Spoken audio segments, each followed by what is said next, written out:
তাই দেখাই বিভিন্ন গ্রামীণ হাসপাতালে, স্বাস্থ্য কেন্দ্রে ডাক্তার নেই, গ্রুপ ডি কর্মী তিনি ডাক্তারি করছেন মানুষের।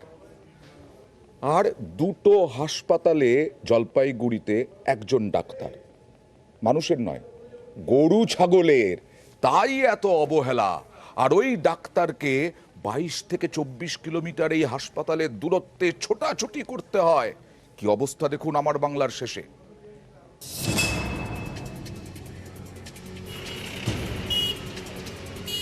দুই হাসপাতালের দায়িত্বে মাত্র একজন ডাক্তার, এমনই অবস্থা জলপাইগুড়ির দুই পশু হাসপাতালের।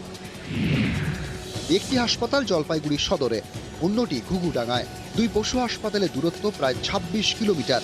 আমি যতটুকু পারছি ততটুকু চেষ্টা করছি সময় দেওয়ার, দু তরফেই সময় দেওয়ার চেষ্টা করছি, যাতে প্রাণীপালকরা হ্যাম্পার হয় না। হ্যাঁ, আমি প্রতিদিন তো এক সেন্টারে বসতে পারছি না, কোনো ওখানে হয়তো 4 দিন যাচ্ছি, এখানে হয়তো 2 দিন আসছি। এবিএসসিতে সময়টা দেওয়ার কারণটা হচ্ছে যে ওইটা একটা ইন্টিরিয়ার জায়গায়, সদরের ইন্টিরিয়ার, সদর ব্লকের ইন্টিরিয়ার জায়গায় পড়ছে। যেহেতু ওখানকার আর কোথাও কোনো সেন্টার নেই, যেহেতু ওনারা নিয়ে আসেন বা গরু, ছাগল, হাঁস, মুরগি, বিভিন্ন রকমের সমস্যায় শুকর।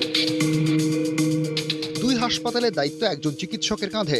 রোজ দুই হাসপাতালে তিনি যেতে পারেন না। স্থানীয়দের দাবি, এই সমস্যা দীর্ঘদিন ধরেই চলছে। মাঝে মধ্যে পরিস্থিতি সামাল দিতে একজন চিকিৎসক নিয়োগ করা হয়, কয়েক মাস পর তিনি বদলি হয়ে যান। তারপর এক চিকিৎসকের কাঁধেই দুই হাসপাতালের দায়িত্ব পড়ে। ফলে রোজই কোনো না কোনো হাসপাতালে চিকিৎসক থাকেন না, তখন ফার্মাসিস্টকে সব সামলাতে হয়। উনি মঙ্গলবার, বৃহস্পতি 2 দিন, শনিবারও আসছেন, 3 দিন করে আসেন, আর বাকি 2 দিন আমাদের সামলাতে হয় আর কি। তাদের ডাক্তার দিলে সুবিধা হয়, স্থায়ী ডাক্তার দিলে। জলপাইগুড়ির বাসিন্দাদের আয়ের বড় ভরসা পশুপালন। এই দুই হাসপাতালের উপরে প্রায় 20টি গ্রামের পশুপালকরা নির্ভরশীল। সেখানেই চিকিৎসকের অভাব। আমার ছাগলটা অসুস্থের জন্য আমি নিয়ে আসছি। এটা কেন, আর বাড়িতে আমার একটা অসুস্থ ছাগল আছে।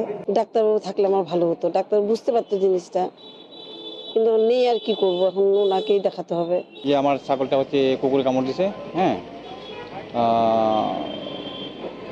ডাক্তারবাবু না থাকাতে আমাদের একটু অসুবিধা হচ্ছে, হ্যাঁ, ভালোভাবে চিকিৎসা করতে পারতেছি না। স্থানীয়দের অনেকেরই প্রশ্ন, পশু হাসপাতাল বলেই কি এত অবহেলা? আমরা ঊর্ধ্বতন কর্তৃপক্ষকে জানিয়েছি, ঊর্ধ্বতন কর্তৃপক্ষ ব্যবস্থা নিচ্ছেন, হয়তো খুব দ্রুতই ডাক্তার পাঠাবেন। সেক্ষেত্রে ওই ঘুঘুডাঙ্গা যিনি ডাক্তারবাবু আসেন, তিনি সপ্তাহে 2 দিন আসেন, 2 দিন এখানে ডিউটি করেন, 3 দিন ঘুঘুডাঙ্গায় ডিউটি করেন। যেদিন উনি আসতে পারেন না, মাঝে মাঝে আমাকেও কাজ করতে হয়। এটা এখানে যদি পার্মানেন্ট ডাক্তার পাওয়া যায় ভালো হয়। চিকিৎসক সংকটের কারণেই এই সমস্যা, আর এই সমস্যার কারণে ভুক্তভোগী হতে হচ্ছে গ্রামের প্রাণীপালকদেরকে। কবে মিটবে এই সমস্যা, সেই দিকে এখন তাকিয়ে রয়েছে জলপাইগুড়ি সদরে গ্রামগঞ্জের মানুষ। জলপাইগুড়ি থেকে পিনাকি সিংয়ের সঙ্গে শান্তনুকর, নিউজ 18 বাংলা।